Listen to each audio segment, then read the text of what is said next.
Madame, Monsieur, bonsoir. Bonsoir à tous. Je suis toujours ravie de vous retrouver pour un nouveau numéro de Décryptant, le tout premier de l'année 2025, une année qui démarre d'ailleurs sur les chapeaux de roue pour l'Algérie. L'Algérie qui sur le front diplomatique présidera tout au long de ce mois de janvier le Conseil de sécurité de l'ONU. Ça a été d'ailleurs l'événement du jour. Tout au long de cette émission, nous allons évoquer les dossiers prioritaires sur lesquels l'Algérie devra se pencher durant cette présidence.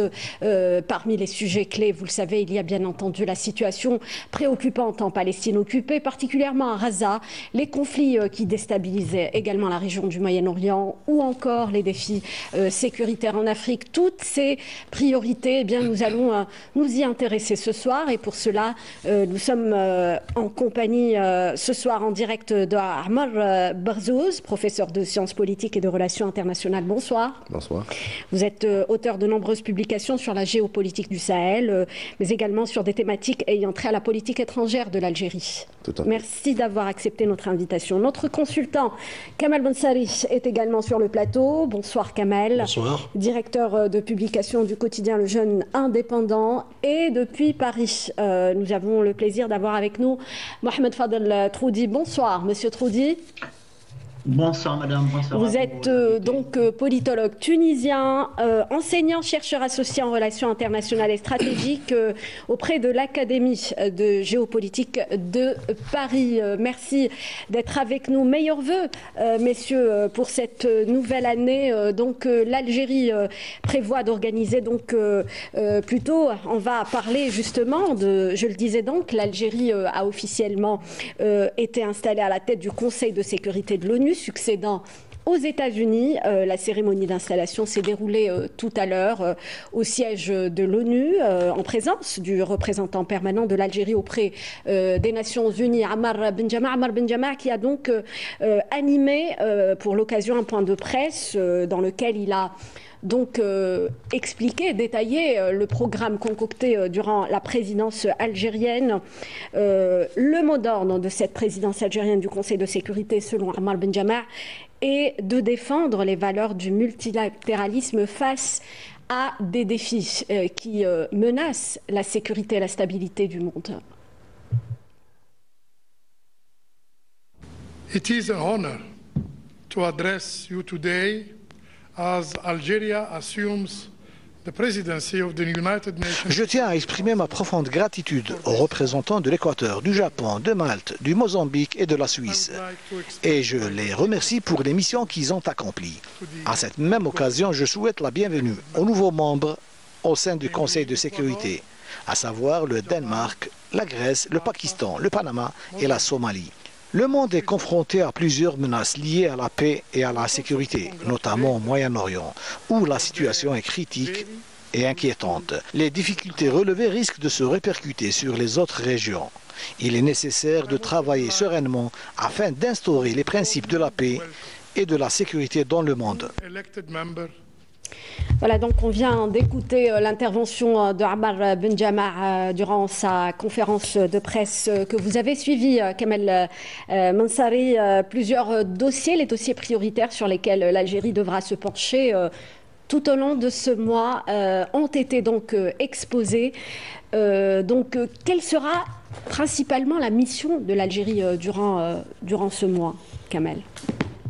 Déjà, le programme, l'agenda de l'Algérie pour ce mois de janvier sera très chargé. Donc, M. Benjama aura du pain sur la planche. Non seulement lui, même M. Attaf, qui demain sera à New York pour justement présider une réunion consacrée à la situation à Gaza. Donc, déjà, le dossier principal, tel qu'il a annoncé lors de sa conférence de presse, sera la question palestinienne d'abord. Bien évidemment, un autre lourd dossier, qui est celui du terrorisme en Afrique. Mais il y a d'autres dossiers qui viennent se greffer parce qu'ils sont dictés par l'actualité internationale et par les derniers événements qui sont produits un peu partout dans le monde, notamment au Proche-Orient. Je pense à la question syrienne, par exemple. Donc demain, il va y avoir une réunion, un briefing consacré à la situation à Gaza, notamment ce qui va être discuté et débattu, c'est les agressions perpétrées qui continuent de l'armée sioniste contre les installations et les infrastructures sanitaires. Il faut rappeler que depuis le début de l'agression sioniste israélienne, qui dépasse plus de 452 jours, il y a eu plus de 297 infrastructures et établissements sanitaires qui ont été démolis, sans oublier le fait qu'il y a eu 1504 employés, médecins, paramédicaux, infirmiers qui ont été tués. Et si on ajoute à cela les ambulances qui ont été ciblées, qui sont en nombre de plus de 300.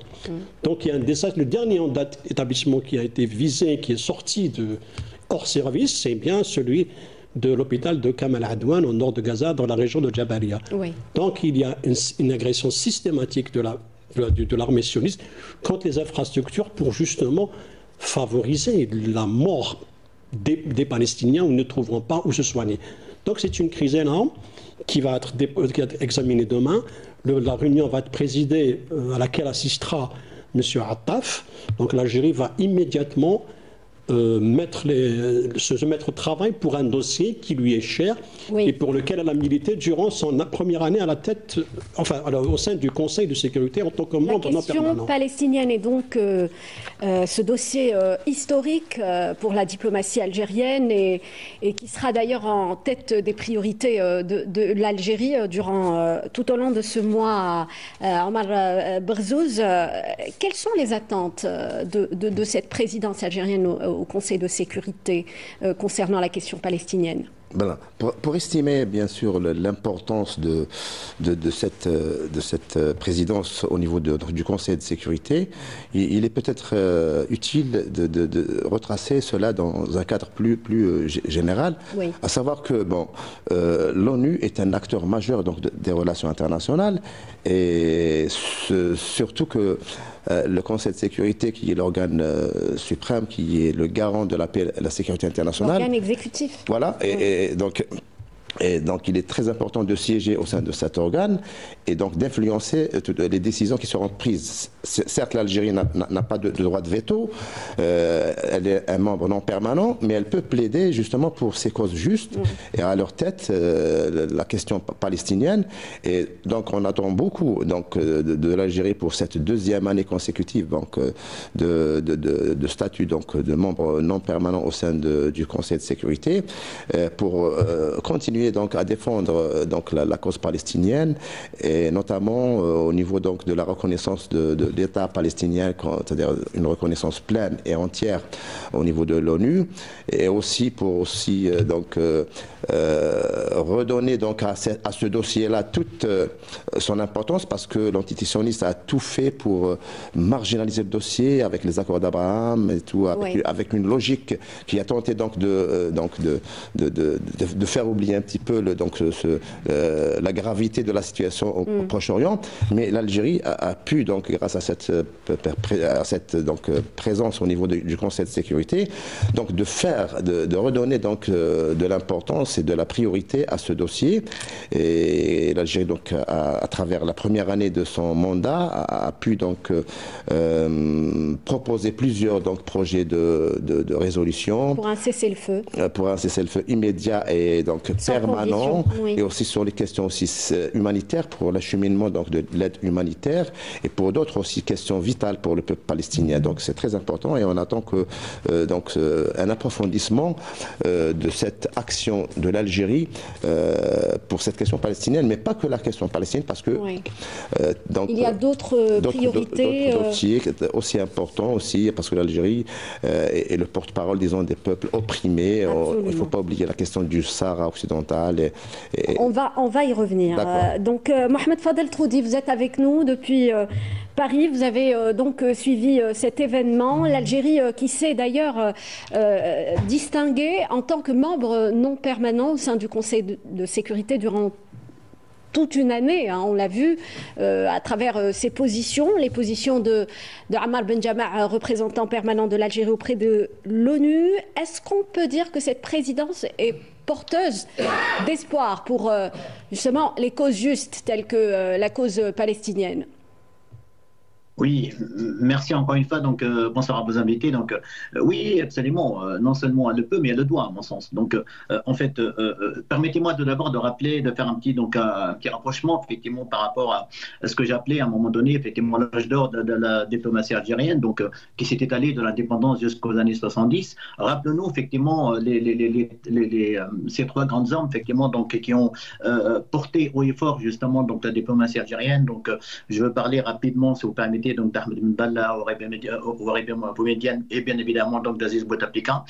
Lors de cette époque, effectivement, donc les trois hommes ont mené effectivement une diplomatie ô combien difficile, mais qui a réussi quand même à plus d'un égard. Donc, on était effectivement face à un monde plutôt bipolaire. Donc, il y avait la dégradation, bien évidemment, il y avait la guerre froide, la dégradation des relations franco-algériennes. On peut éventuellement aussi avancer, bien évidemment, les guerres récurrentes effectivement au Moyen-Orient. Le risque était patent justement d'instabilité mondiale. Aujourd'hui, je rappelle quand même que l'Algérie prend justement la direction du Conseil de sécurité de l'ONU en tant que membre non permanent dans quasiment les mêmes conditions effectivement en matière de relations internationales et en matière d'instabilité mondiale. Je veux parler de la poudrière, bien évidemment, du Moyen-Orient, ce Moyen-Orient ô combien difficile et compliqué. Je veux parler de la guerre ouverte entre l'Iran aujourd'hui, effectivement Israël, et bien évidemment avec l'entrée en lice maintenant effectivement des Houthis qui mènent effectivement une guerre, mais vraiment avec des dégâts quand même perceptibles effectivement contre Israël. Donc on peut parler de la guerre aussi russo-ukrainienne qui bien évidemment aujourd'hui s'étale avec des ramifications dangereuses et on peut quasiment aujourd'hui assister à une sorte de guerre quasi directe entre la Russie et l'OTAN qui risque bien évidemment de nous amener effectivement dans une guerre j'ai pas envie de dire mondiale, même si le terme effectivement comment dirais-je, me plaît un petit peu. Mais c'est vrai qu'aujourd'hui, effectivement, on se rend compte que l'Algérie, face justement à tous ces défis, et que dire, bien évidemment, de la question palestinienne, que dire, bien évidemment, de l'instabilité en Syrie, et bien évidemment le risque, là aussi, effectivement, peut-être de la poursuite justement d'une forme d'instabilité chronique dans ce pays qui, malheureusement, n'a pas encore trouvé la marche en avant vers la stabilité et la paix civile. Tout cela, bien évidemment, il y a la question du Sahara occidental, bien évidemment, il y a la question comment promouvoir le multilatéralisme, effectivement, dans un monde tourné, c'est vrai, vers effectivement la fin, je le souhaite en tous les cas, de l'hyperpuissance américaine. Je crois que l'Algérie a vraiment dépeint sur la planche, comme vient de le rappeler, à juste titre, un des invités. Et je pense que l'Algérie pourra être pendant ce mois-ci à la hauteur justement de ces défis. En tous les cas, c'est tout le mal que je lui souhaite. Rappelons que l'Algérie était président du Conseil de sécurité pour la 4e fois de son histoire, sauf que cette fois-ci, le contexte est différent. Mohamed Fadel Troudi vient de le souligner. Le monde traverse une étape charnière, marquée par des bouleversements de l'ordre mondial, Kamal Bensari, actuellement. C'est ce qui a été signalé justement lors de son élocution. M. Benjama a dit nous allons prendre la présidence du Conseil de sécurité alors que le monde, alors qu'il y a beaucoup de défis qui menacent la stabilité et la paix dans le monde. Oui. Pourquoi? Donc on voit ce qui se passe derrière, ce qui se produit, que ce soit au Proche-Orient, nous avons la question soudanaise, aussi le Yémen, il y a la Libye là, sur laquelle il a mis l'accent aussi. Donc on a la question de Colombie qui n'est pas moindre. C'est un pays qui a fait face à une guerre civile. Oui. Donc l'ONU, à travers la résolution 2754, essaye de trouver les moyens de faire durer la paix dans ce pays.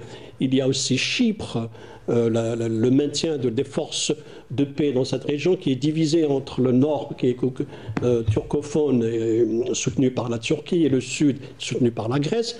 Donc là, partout, tous ces dossiers-là sont sur la table de l'Algérie et ce sont des dossiers brûlants. Il y a certes des priorités, celui d'arriver à aboutir, tel qu'il l'a signalé, à une paix, un cessez-le-feu durable et définitif à Gaza et qui réglera toute la question palestinienne. Oui. Et lorsqu'on dit régler la question palestinienne, on rappelle la revendication algérienne, c'est celle de permettre aux Palestiniens d'avoir leur État avec les frontières de 1967 et la capitale Al-Quds orientale telle qu'elle a été soulignée encore une fois aujourd'hui par M. Benjamin. Donc il y a énormément de dossiers dans une période courte.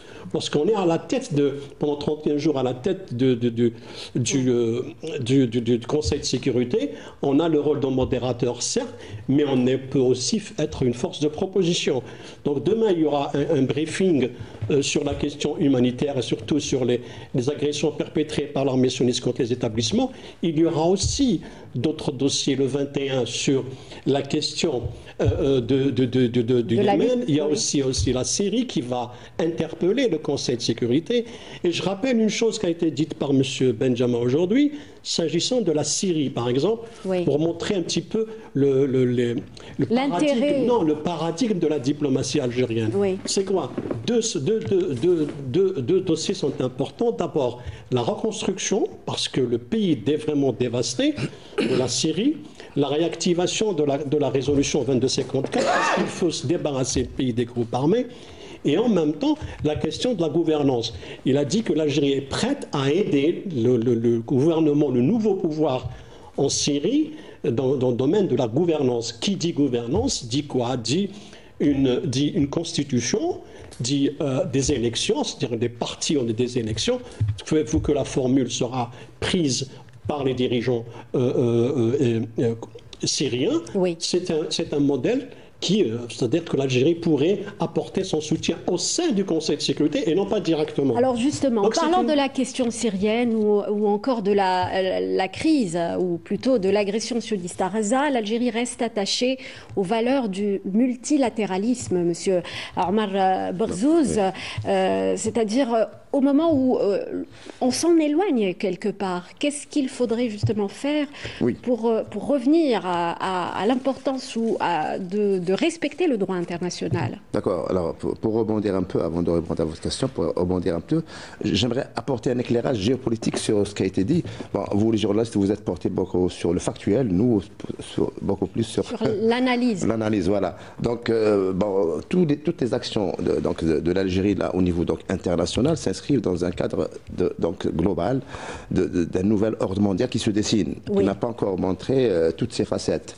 Et donc, l'Algérie entend participer au façonnement de cet ordre mondial nouveau. Et justement, parce qu'il y a beaucoup de mutations qui sont en train d'être observées au niveau mondial, au niveau régional, au Proche-Orient, en Afrique, etc. Et l'Algérie entend y participer, entend être une partie prenante. L'Algérie essaie de faire figure d'un vrai acteur régional à ce niveau-là.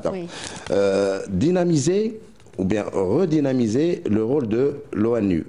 C'est déjà un chantier énorme, parce que l'Algérie a toujours plaidé pour la réforme de l'ONU, parce que l'ONU a été critiquée sur son incapacité justement à trouver des solutions efficaces aux conflits dans le monde. Parfois parce que certains membres du Conseil de sécurité mettent les bâtons dans les roues ou ne vont pas dans le sens de l'instauration de la paix mondiale, ou alors ont des perceptions différentes. Donc il faut convaincre tous ces acteurs-là que la paix mondiale doit s'inscrire dans un cadre plus nouveau. Oui. Parce que ce qui a été fait en 1945 lorsqu'on a instauré l'ONU devrait être révisé aujourd'hui à l'aune de nouveaux défis. Et maintenant, justement, la question palestinienne, les défis sécuritaires en Afrique, et pas que sécuritaires, parce qu'il y a des défis aussi économiques, géopolitiques. Donc l'Algérie entend participer justement au façonnement de cet ordre mondial qui est en devenir. Et justement, cette occasion-là de présidence du Conseil de sécurité de l'ONU, même si elle dure un mois, est une occasion aussi pour donc poser les jalons d'un nouveau départ pour donc approfondir les questions clés qui intéressent l'humanité et qui intéressent aussi certaines régions du monde plus touchées que d'autres. Mohamed Fadel Troudi, qu'en pensez-vous? Est-ce qu'il est primordial aujourd'hui de défendre justement ces valeurs du multilatéralisme? C'est ce que fait d'ailleurs l'Algérie, c'est ce qu'a dit Ammar Benjama dans son allocution. Absolument, donc il a parfaitement raison, mais moi je pense qu'il faut aller au-delà de cela, parce qu'aujourd'hui, effectivement, on parle, donc votre invité à l'instant a utilisé donc, le mot donc, réforme. Moi je pense qu'il faut vraiment aller beaucoup plus loin qu'une simple réforme donc, de l'ONU aujourd'hui. Il faut tout simplement une refonte de cette organisation. Donc je me rappelle, il y a un article que j'ai fait donc, lors de l'intervention donc, américaine en Irak, où j'ai parlé effectivement dans les faits du droit international.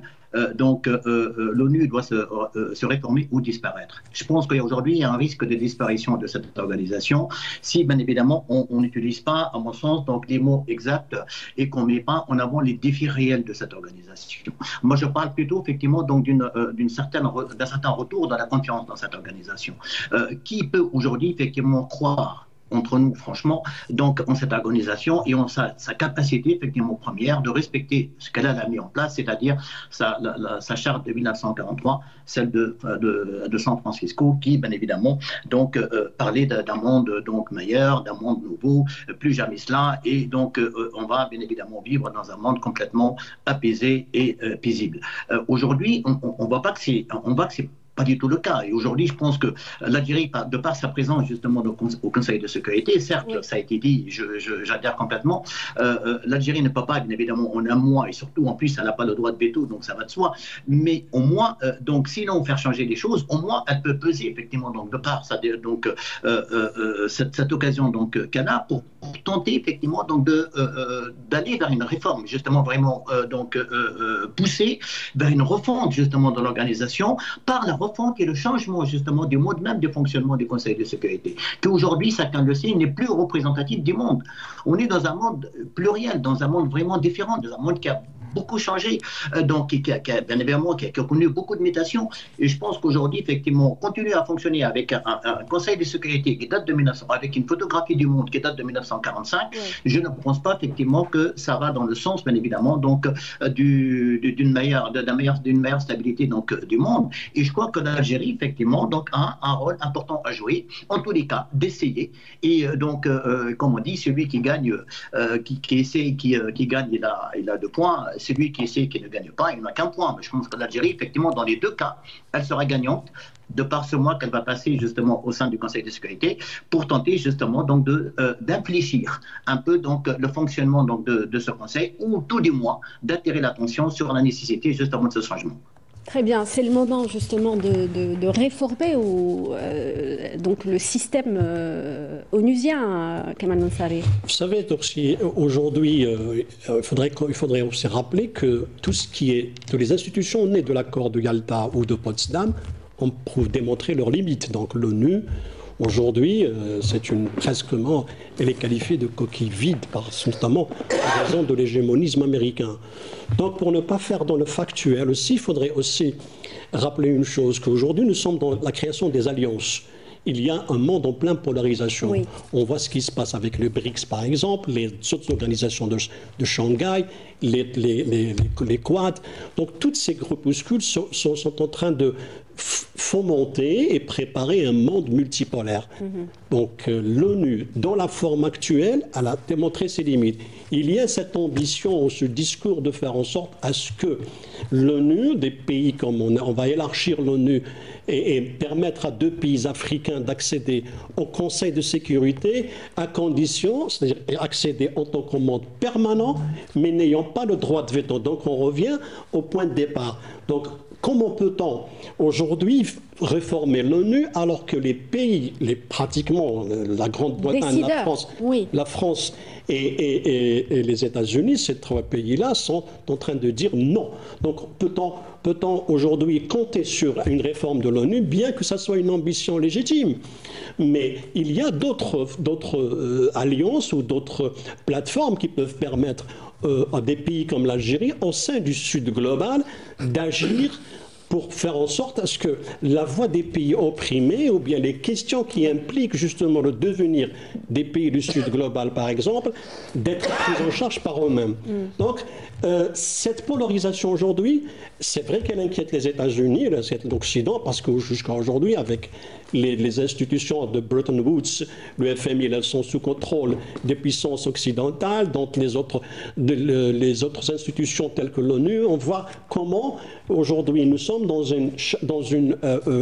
un paysage qui est toujours contrôlé par les Occidentaux. C'est pour ça qu'aujourd'hui des pays comme les pays du BRICS parlent même d'un nouveau système financier. Oui. Donc on essaie de dédollariser, d'aller vers, bien que ça soit minime et non pas très très influent, mais toujours que les solutions pour remettre en cause justement cet ordre mondial est posée. Au sein de l'ONU, l'Algérie pourrait, parce que quelle est l'urgence? Ce sont des questions comme celle de la Palestine. Oui. Mais on voit comment un seul pays, les États-Unis, un seul pays est en train de tout bloquer. Pourquoi? Parce qu'il est impliqué dans cette guerre. En étant impliqué dans cette guerre et en faisant d'Israël un allié stratégique. Donc, on est en train de bafouer l'un des principes fondamentaux ou fondateurs aussi, c'est la charte de l'ONU, qui est la paix et la sécurité dans le monde, bafouée par le même pays qui a été à l'origine de la création de l'ONU. Donc, aujourd'hui, peut-on compter sur l'ONU? Pour le moment, il n'y a pas d'autre alternative, bien que, comme je vous ai dit, il y a des alliances qui se construisent et qui contrarient justement cette hégémonie. Mais en même temps, l'urgence aujourd'hui pour l'Algérie qui va présider, ce sont les questions urgentes parce qu'il y a un problème humanitaire qui se pose, que ce soit à Gaza, que ce soit au Sahara occidental, que ce soit au Soudan ou en Syrie, ce sont des urgences. Nous ne pouvons que gérer les urgences, interpeller l'opinion internationale sur ces questions-là pour pouvoir avancer. Mais réformer l'ONU, ça reste un débat presque, disons-le, de luxe face à ces urgences qui interpellent, parce qu'on a des morts, des destructions massives. Oui. Un pays dévasté comme la Syrie qui presque n'existe plus. Oui. C'est un pays qui veut se reconstruire. On a le Soudan qui est menacé de division, comme c'est le cas en Libye. On a la Libye, parce que c'est une question qui interpelle l'Algérie, parce que c'est un dossier qui est à ses frontières. D'ailleurs, il va y avoir une réunion, justement, à laquelle participera l'Algérie sur la Libye. Donc, on est toujours vers ce défi-là, sans parler de l'autre dossier important qui est celui du terrorisme en Afrique et le développement. On va y revenir, Kamel Mensari. Donc, on l'a dit, l'Algérie aura un mois pour aborder ou pour attirer l'attention sur ces dossiers, la question palestinienne, la situation à Gaza ou encore la situation en Syrie. Est-ce que cela va justement porter ses fruits, Monsieur Armand Berzouz, L'Algérie est dans son rôle, parce que en essayant donc de rendre à l'ONU sa vraie vocation, parce que l'ONU... C'est bien de parler du contexte qu'on vit actuellement. Voilà, il y a voilà. de nouvelles reconfigurations du monde. L'ONU a fonctionné jusqu'ici en contradiction avec la philosophie originelle, parce que si on revient par exemple à la charte des Nations Unies, elle commence par nous, peuple des Nations Unies, et pas nous, États des Nations Unies. Par conséquent, il faudrait donc redonner aux peuples, surtout les peuples opprimés, donc l'occasion d'avoir leur liberté, d'avoir leurs droits, etc. Et l'Algérie s'inscrit dans cette perspective-là. Oui. Donc on espère que, de toute façon, la première année, si on peut faire un bilan de mi-parcours, le bilan est déjà positif. Oui. Donc, oui. De l'aveu même des ennemis de l'Algérie, donc il est positif. Donc on ne parle pas il reste à savoir donc maintenant que l'Algérie va essayer d'approfondir ces questions donc dans la seconde année de son mandat, et je suis certain que l'Algérie donc va tout faire pour donc réaliser le maximum dans ce que je peux appeler l'optimum géopolitique, parce que réaliser le maximum maximum de gains de cette présence au niveau du Conseil de sécurité et donc essayer donc de donner la chance à la paix. Oui. Donner la chance à la paix. Vous l'avez dit. Donc Omar Berzouz, l'Algérie s'est donc distinguée. Elle s'est positionnée comme étant un acteur clé au sein du Conseil de sécurité, notamment dans la défense des causes justes. À ce propos, je vous propose de suivre le sujet de Sabrina Keshroud. Profitant de son nouveau statut au sein de cet important organe de l'ONU, l'Algérie, sous la direction du président de la République Abdelmadjid Tebboune, n'a ménagé aucun effort pour faire entendre la voix des pays arabes et africains et assurer la défense des intérêts stratégiques communs sur les différentes questions relevant des compétences du Conseil de sécurité. Faisant de la question palestinienne une priorité absolue au Conseil de sécurité, conformément aux instructions fermes du président de la République, l'Algérie a multiplié les initiatives en convoquant tout au long de l'année des réunions au Conseil en vue d'obtenir un cessez-le-feu permanent dans le territoire par le biais de sa représentation diplomatique à New York, dirigée par l'ambassadeur Ammar Benjama. Parmi les succès enregistrés par la mission algérienne à l'ONU, l'adoption le 25 mars par le Conseil de sécurité d'une résolution présentée par l'Algérie qui s'est appuyée sur les 9 autres membres non permanents qu'elle a associés à sa rédaction, exigeant un cessez-le-feu immédiat à Gaza pendant le mois de Ramadan et la levée de toutes les entraves à l'acheminement de l'aide humanitaire aux populations de cette enclave ravagée par une guerre génocidaire sioniste depuis octobre 2023. Aujourd'hui, la diplomatie algérienne poursuit ses efforts au sein du Conseil onusien afin que l'État de Palestine accède à la place qui lui sied en tant que membre à part entière et souverain de l'ONU. Outre la défense de la question palestinienne au cours de l'année 2024, la voix de l'Algérie a résonné fortement dans les couloirs des Nations Unies en plaidant le droit du peuple du Sahara occidental, dernière colonie d'Afrique, à l'autodétermination. À ce sujet, le président Tebboune a réaffirmé la position constante de l'Algérie à l'égard de la question du Sahara occidental, soulignant que cette position ne changera pas tant que le peuple sahraoui n'aura pas exercé son droit à l'autodétermination.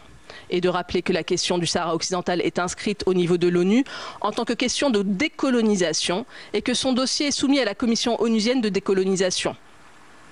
Par ailleurs, l'Algérie a représenté dignement le continent africain en 2024 au sein de l'organe onusien central, ne ménageant aucun effort pour renforcer l'influence du continent sur le processus de prise de décision en s'appuyant sur les positions communes fondées sur les principes, valeurs et idéaux consacrés par l'acte constitutif de l'Union africaine. Tout en restant fidèle à sa doctrine et ses principes cardinaux, l'Algérie a plaidé durant l'année qui s'achève pour une solution politique et le dialogue, loin de toute ingérence étrangère, au conflit au Soudan, en Libye, au Mali et au Niger. Tous ces dossiers que l'Algérie a soumis de nouveau avec force au Conseil de sécurité ont permis de donner à cet organe un dynamisme sans précédent à travers les plaidoyers incessants présentés par la mission diplomatique algérienne dans cette enceinte internationale pendant une année entière.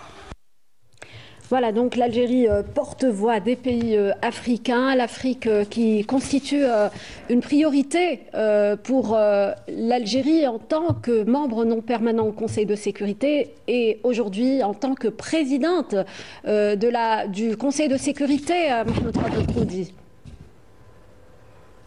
Absolument. Donc l'Algérie, pays africain, et arabe, vraiment c'est une fierté finalement à la fois pour les Algériens, mais également pour le monde arabo-africain d'avoir enfin un pays qui peut représenter et défendre justement on ne peut plus de la manière la plus importante effectivement les causes arabes et africaines. L'Algérie peut à cet égard éventuellement encourager, pourquoi pas, ou tenter de renforcer la coopération entre l'ONU et les organisations régionales et sous-régionales, notamment avec l'Union africaine.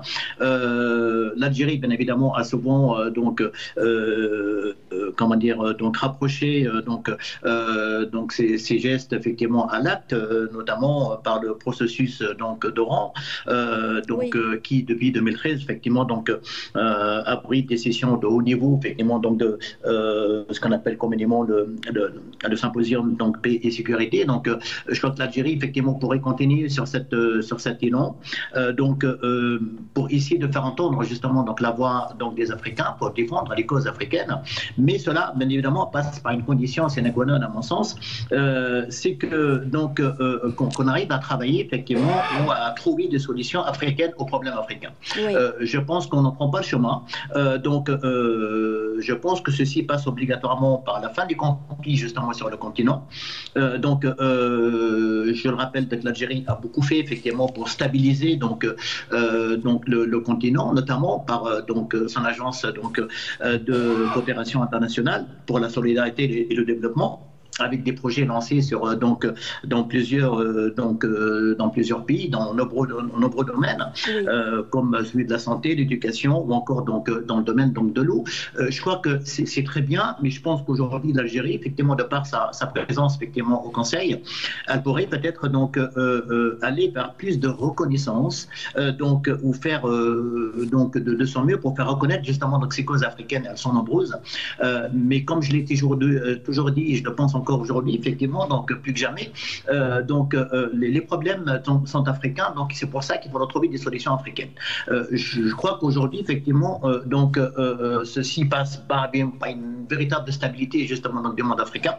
Et je ne suis pas sûr aujourd'hui qu'on en prend le chemin quand on voit, bien évidemment, les difficultés et l'insécurité, la question, bien évidemment, du terrorisme qui se pose avec acuité, notamment sur là. Vous avez fait le tour, Monsieur Mohamed Fadel Troudi, sur justement les défis auxquels est confronté actuellement. Peut-être on va donner la parole à Kamel Bensari. Par rapport aux défis auxquels le continent africain est confronté aujourd'hui. Certes, la question du terrorisme se pose avec acuité pour l'Union africaine, d'abord pour les Africains. L'Algérie, donc aujourd'hui, quand on a entendu M. Benjamin s'exprimer sur la question, qui fait partie de l'agenda de l'action qu'il va mener au sein du Conseil de sécurité, c'est justement la question de pourquoi elle est tellement importante. Oui. D'abord parce qu'il a soulevé la question, il a dit l'Algérie pourrait servir de modèle, parce que l'Algérie, après 10 ans de guerre civile, enfin de terrorisme, elle a réussi à vaincre le terrorisme. Oui. Et M. Benjamin pose un modèle algérien comme étant un modèle qui pourrait servir justement pour régler la question du terrorisme dans de nombreux pays africains, notamment dans la région du Sahel.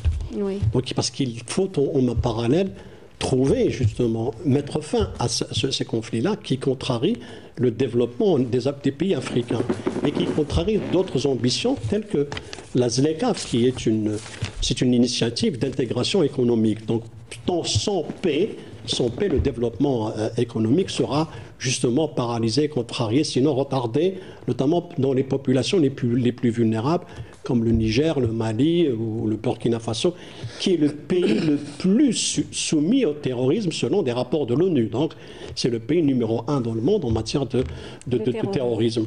On prend le Nigeria, donc le retard accusé par le Nigeria, où les pertes s'élèvent à 142 milliards de dollars selon les mêmes rapports. Et en même temps, on est face à des situations où soit on élimine le terrorisme par le développement, sinon on le laisse tel qu'il est. Donc l'Algérie prend la solution économique et celle du développement. Tandis que d'autres pays, comme les pays occidentaux, prennent l'usage de la force qui n'a apporté que des astres et qui a fait que retarder justement le recours à la solution politique. Donc, si on prend, c'est-à-dire les initiatives de l'Algérie dans ce domaine, certes, il y a eu à travers l'agence de développement international, on a injecté l'Algérie $1 milliard, oui. Mais ce n'est pas seulement cela que l'Algérie a fait. Donc, elle essaye aussi sur le plan politique d'apporter sa contribution dans des conflits comme la Libye.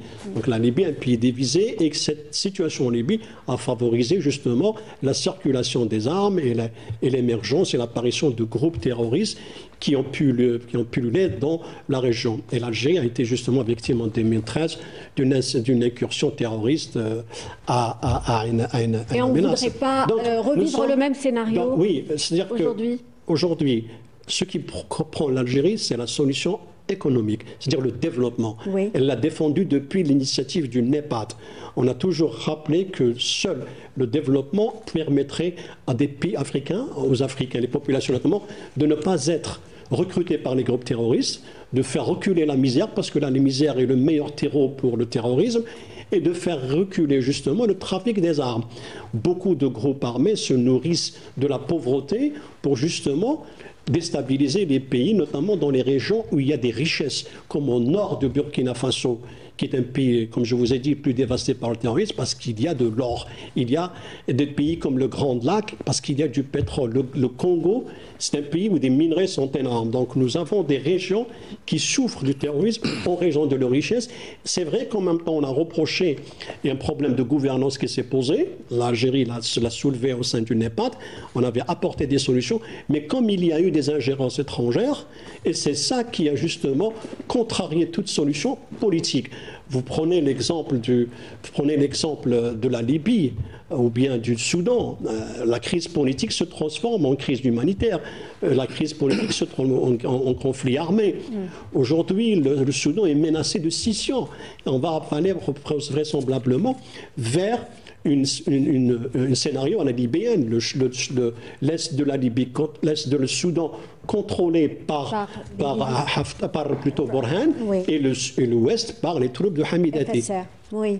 Donc le défi du terrorisme, Ammar Barzouz, reste si vous voulez, un défi de taille pour le continent africain. L'Algérie est consciente des enjeux auxquels elle fait face aujourd'hui. Oui. Alors, la mise sur agenda du terrorisme, sur agenda, bien sûr, du Conseil de sécurité n'est pas fortuite. Elle répond à un contexte chrysogène. Absolument. Que tout le monde connaît maintenant, avec, bien sûr, la persistance de la menace terroriste, aussi bien en Afrique que dans d'autres régions du monde. Et mon collègue a parlé de plusieurs exemples. La Syrie maintenant, avec les combattants maintenant qui peuvent se diriger dans d'autres zones de conflit. La Libye aussi est toujours en crise, donc la menace terroriste risque de trouver un terreau dans ce pays, dans le Sahel également. Donc l'Algérie a inscrit ce dossier-là donc en priorité, parce que aussi elle peut apporter son expertise. Donc l'Algérie a bien sûr connu les affres du terrorisme pendant une décennie, sinon plus. Oui. Et donc elle en connaît un bout, et donc elle a une certaine expertise à offrir et à partager avec d'autres pays. C'est pour ça que le cadre multilatéral permet justement d'aller dans le sens de la coopération, parce que le phénomène terroriste est un phénomène transnational. Donc, oui. Toute solution donc unilatérale est vouée à l'échec. Donc l'Algérie a toujours prôné donc une approche globale et développementaliste, comme on l'a dit, parce que il ne faut pas se suffire uniquement de l'aspect sécuritaire. On a beau donc, il y a le développement également. Voilà. Oui. Et donc l'Algérie a devancé, si vous voulez, l'ONU en matière de stratégie de lutte antiterroriste.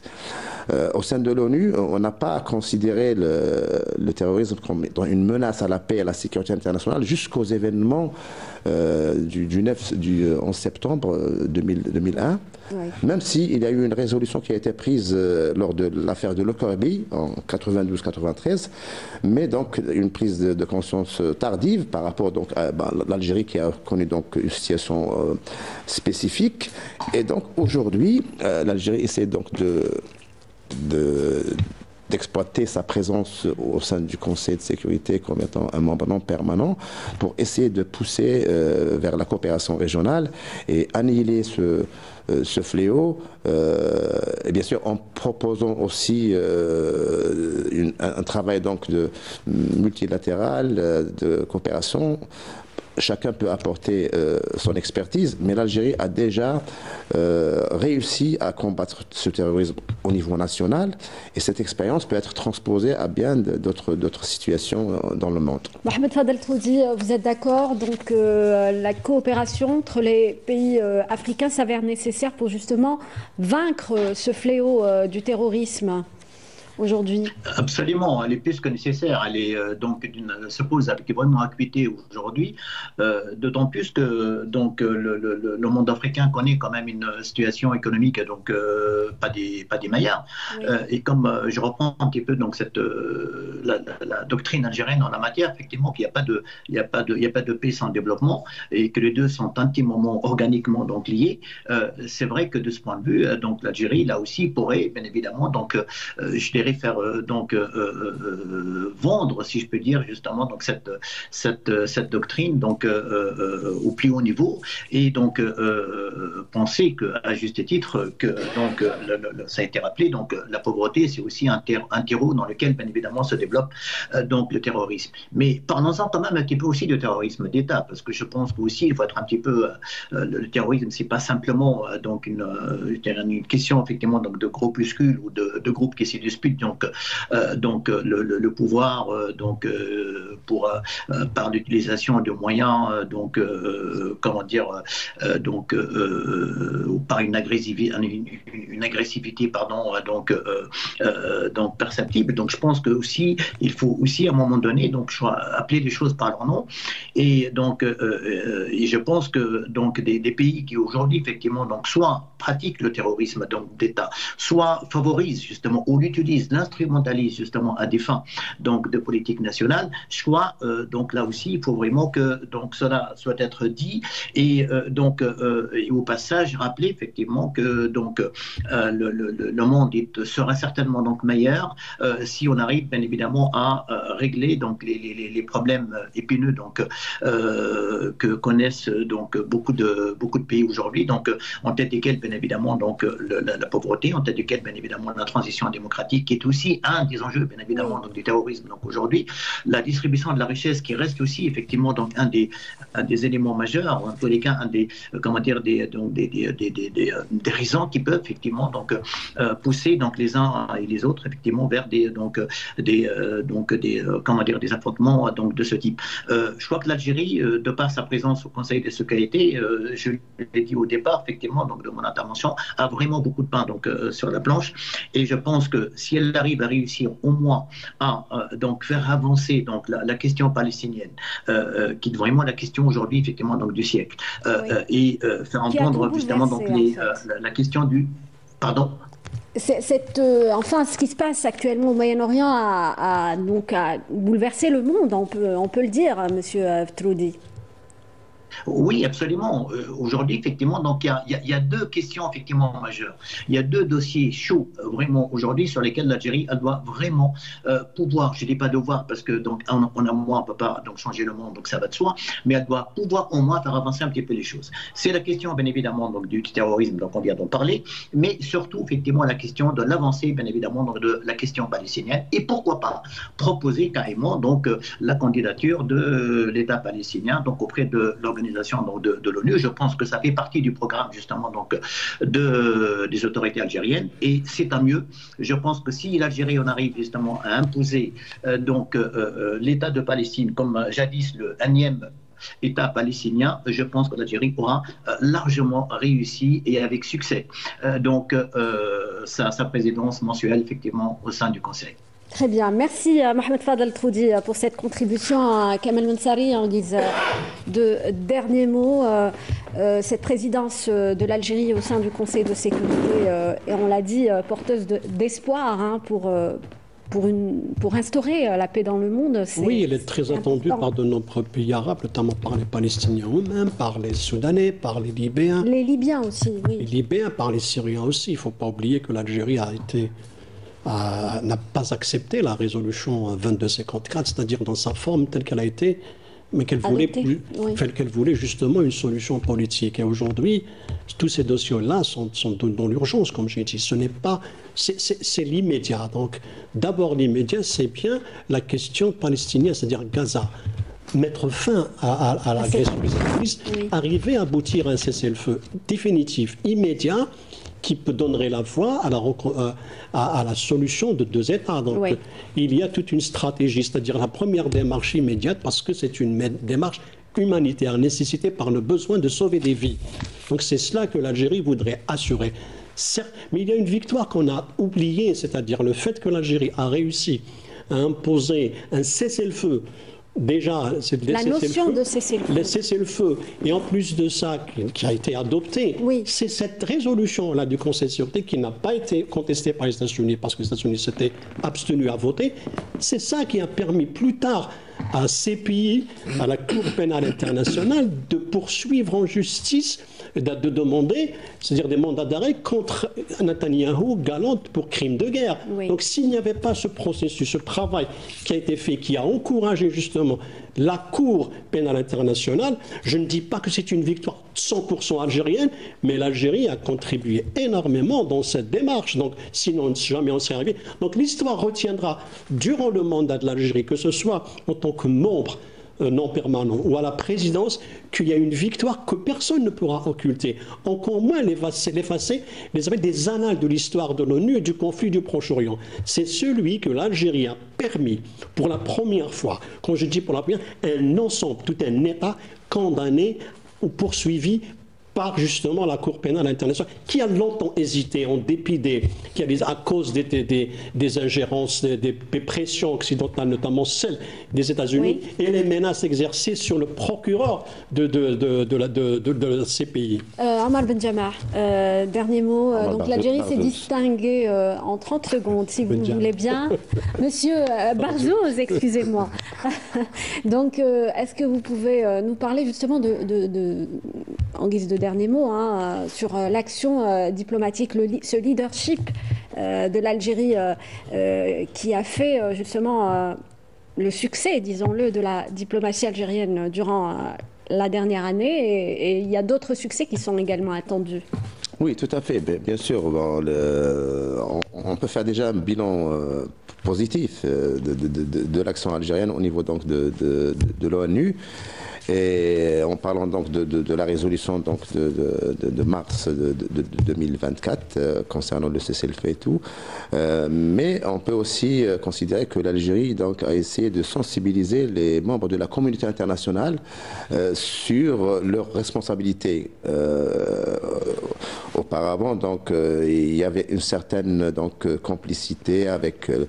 Il y a toujours d'ailleurs cette complicité avec l'entité sioniste sur les crimes commis à Gaza, mais l'Algérie donc a dit stop, basta, et que donc il faudrait donc appliquer le droit international dans toute sa rigueur.